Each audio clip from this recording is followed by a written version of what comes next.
حاملا معي المودة والصداقة.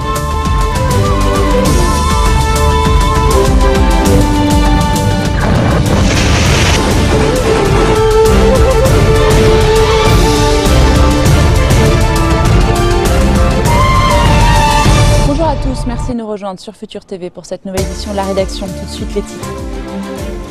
Attentat suicide déjoué à Amra, les renseignements ont appréhendé des membres de la famille du kamikaze présumé Omar Hassan El Assi et qui a tenté de se faire exploser au café Costa hier soir.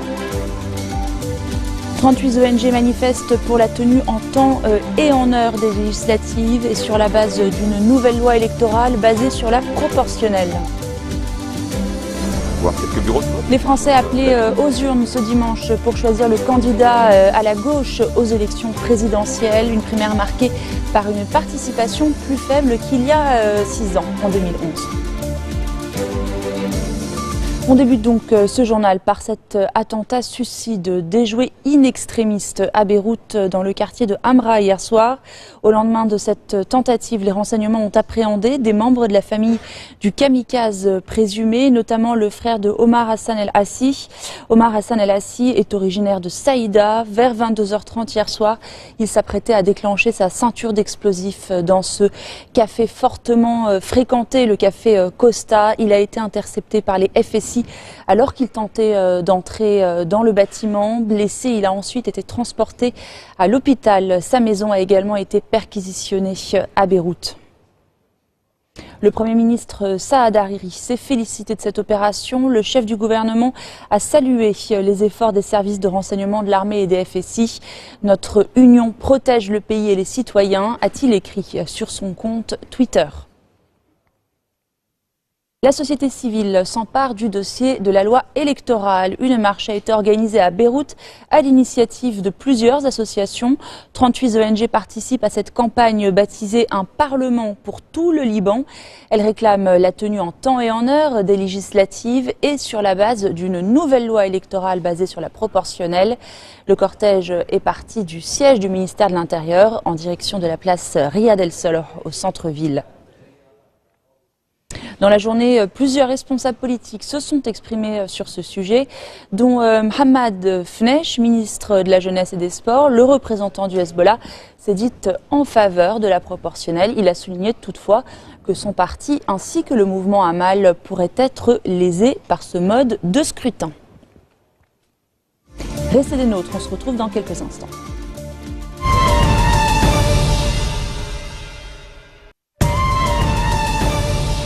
Israël a donné son feu vert à la construction de 566 logements à Jérusalem-Est. Dans 3 quartiers de cette partie de la ville, les permis de construire avaient été gelés fin décembre en attendant l'arrivée de Donald Trump à la Maison-Blanche. Le responsable de la commission de la construction de la municipalité a indiqué que les choses ont changé depuis l'investiture du nouveau président américain. Nous n'avons plus les mains liées, comme du temps de Barack Obama, a-t-il déclaré, alors que des plans pour la construction de 11 000 logements prochains attendent les autorisations. Et puis le Premier ministre israélien a annoncé quant à lui qu'il allait s'entretenir ce soir au téléphone avec Donald Trump. Les deux hommes vont discuter des Palestiniens, de la Syrie et de la menace iranienne. Benjamin Netanyahou a estimé que la première priorité d'Israël est, je cite, de lever la menace que fait peser le mauvais accord nucléaire conclu avec l'Iran par la précédente administration. Fin de citation. Les Français, je vous le disais en titre, sont appelés aux urnes ce dimanche pour choisir le candidat qui représentera la gauche aux élections présidentielles. Une primaire marquée par une participation plus faible qu'il y a 6 ans en 2011. Manuel Valls, Arnaud Montebourg, Benoît Hamon, Vincent Payon, Sylvia Pinel, François de Rugy et Jean-Luc Benyamas se disputent la place. Ce soir, il n'en restera plus que 2. On en écoute quelques-uns. Voir quelques bureaux de vote sur la ville, tranquillement, sans vous. Oui. Et puis après, déjeuner avec des amis. On va attendre tranquillement, vous savez. Il faut être serein et confiant. De toute façon, ce sont les Français qui décide. Je pense que j'ai fait, voilà, j'ai fait un gros travail de conviction et je pense que je serai au second tour. En tout cas, ce sera les 12 travaux d'Hercule qui vont commencer après. Voilà. Vous êtes le seul candidat qui peut rassembler à gauche? J'ai quelques atouts pour le faire. Je ne suis pas le seul, mais j'ai quelques atouts pour y parvenir. Je crois que les Français l'ont bien mesuré.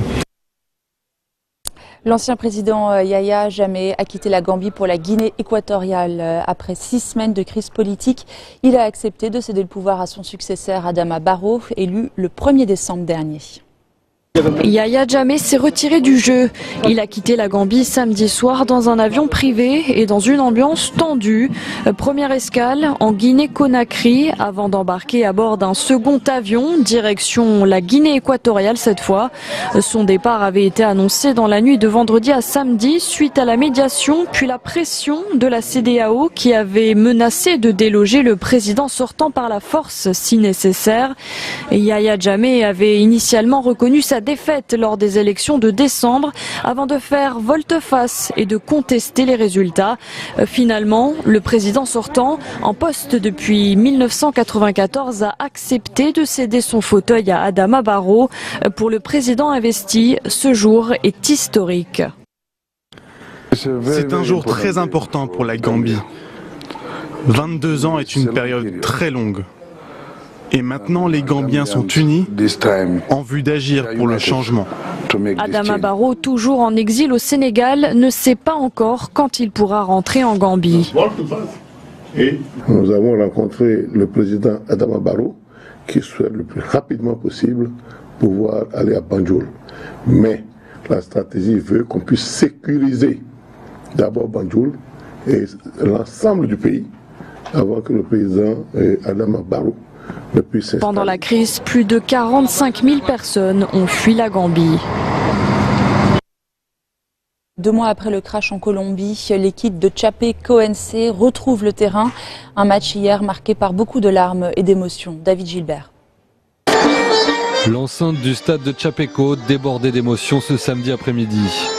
Depuis les tribunes où se sont rassemblés 15 000 supporters, jusqu'au terrain où les joueurs du club local sont tous de nouvelles recrues.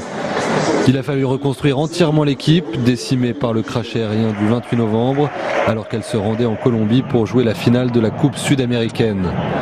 Le trophée qui est symboliquement remis aux 3 seuls survivants de l'accident, dont le gardien Jackson Follman, en chaise roulante après avoir été amputé de la jambe. En recevant des médailles au nom de leur mari, les femmes des joueurs décédés ont du mal à retenir leurs larmes. Une émotion partagée par toutes les personnes présentes. C'était une cérémonie très belle et très émouvante. Elle nous a rappelé de bons souvenirs et nous fait comprendre qu'il est nécessaire de recommencer à vivre. Nos joueurs qui sont partis ont laissé un héritage très beau de persistance, de dévouement et d'effort. Après le coup d'envoi de ce match amical, les supporters de cette petite ville du sud du Brésil revivent enfin leur passion pour la première fois depuis des semaines. Mais le moment le plus important arrive à la 71e minute. Le match s'arrête pour rendre hommage aux 71 victimes du crash. C'était difficile, très difficile de retenir ses larmes. C'était très émouvant et très beau. Les nouveaux joueurs ont en tout cas fait honneur à leurs prédécesseurs en faisant jeu égal avec l'équipe de Palmeiras, championne en titre du Brésil. Le score final est de 2-2, pas de gagnant, mais une véritable résurrection pour Chapecoense. Le Cameroun et le Gabon s'apprêtent à disputer une véritable finale ce dimanche dans le groupe A de la CAN 2017. Pour échapper à l'élimination, les Panthères, hôtes de la compétition, sont quasiment obligés de s'imposer face au voisin qui peut lui se contenter d'un nul. David Gilbert. Dans cette boutique, les maillots des Lions indomptables sont les plus prisés. Pourtant, nous sommes au Gabon à près de 100 km de la frontière camerounaise. Ici, beaucoup soutiennent l'équipe du pays voisin. Moi je supporte le Cameroun parce que je suis camerounais, je supporte le Cameroun. Oui. Bon, en tout cas, les deux pays, c'est le frère et frère, donc. Mais je veux quand même que le Cameroun gagne. Dans cette commune de 70 000 habitants, de nombreux Camerounais ont émigré. Un déplacement historique car les deux communautés partagent la même ethnie, l'ethnie Fang. D'ordinaire, la cohabitation se passe paisiblement, mais à quelques heures du derby, le Gabon retient son souffle. Pour le pays hôte de la Coupe d'Afrique des Nations, pas question de se faire éliminer par son voisin. Certains Gabonais le vivraient comme une trahison. Il y a eu des petites menaces. Il y a d'autres qui disent qu'on va voir, on va les voir. Si jamais il y a la victoire du côté des Camerounais, on va les voir. C'est les petits mots qui sortent là. Le sujet dépasse le cadre sportif. La région est l'un des bastions de l'opposition au président Ali Bongo. En août dernier, sa réélection contestée avait entraîné des violences dans le pays. Pour le maire du village, la compétition sportive ne risque pas de créer le désordre. Je ne crois pas que cette canne-là soit l'occasion pour les Gabonais d'embêter les Camerounais ou toute autre ethnie. Pour éviter leur élimination en poule, les Panthères Noires devront s'imposer contre le Cameroun. Jusqu'à présent, ils ont fait match nul contre la Guinée-Bissau et le Burkina Faso. C'est la fin de cette édition. Voici le rappel des titres qui ont marqué l'actualité de cette journée. Attentat suicide déjoué à Amra. Les renseignements ont appréhendé des membres de la famille du kamikaze présumé Omar Hassan El Hassi qui a tenté de se faire exploser au café Costa. 38 ONG manifestent pour la tenue en temps et en heure des législatives et sur la base d'une nouvelle loi électorale basée sur la proportionnelle. Le cortège est parti du siège du ministère de l'Intérieur en direction de la place Riyad El Solom. Les Français appelés aux urnes ce dimanche pour choisir le candidat qui représentera la gauche aux élections présidentielles. Une primaire marquée par une participation plus faible qu'il y a 6 ans, en 2011. Merci de votre attention. Retrouvez-nous tous les jours à 16h40, heure de Beyrouth. Très bonne soirée.